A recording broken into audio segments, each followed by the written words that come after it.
आपलं health fitness चॅनलमध्ये स्वागत आहे. आज आपण पाहणार आहोत शरीराचे अवयव कधी कमकुवत होतात. चला बघूया.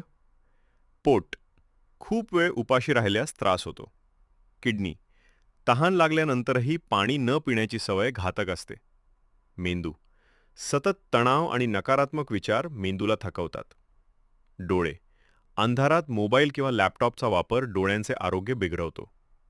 लिव्हर फास्ट फूड आणि दारू यामुळे यकृतावर भार पडतो. हृदय जास्त मीठ आणि कोलेस्ट्रॉलयुक्त अन्न हृदयाला धोका देतं.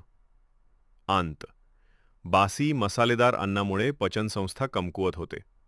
कान सतत हेडफोन लावून मोठ्या आवाजात संगीत ऐकणं कानांसाठी घातक. फुफ्फुसे धूम्रपान आणि व्यायामाचा अभाव यामुळे फुफ्फुसं कमजोर होतात. आणि अग्न्याशय खूप गोड खाल्ल्यामुळे डायबिटीसचा धोका वाढतो. अशाच माहितीसाठी सबस्क्राईब करा.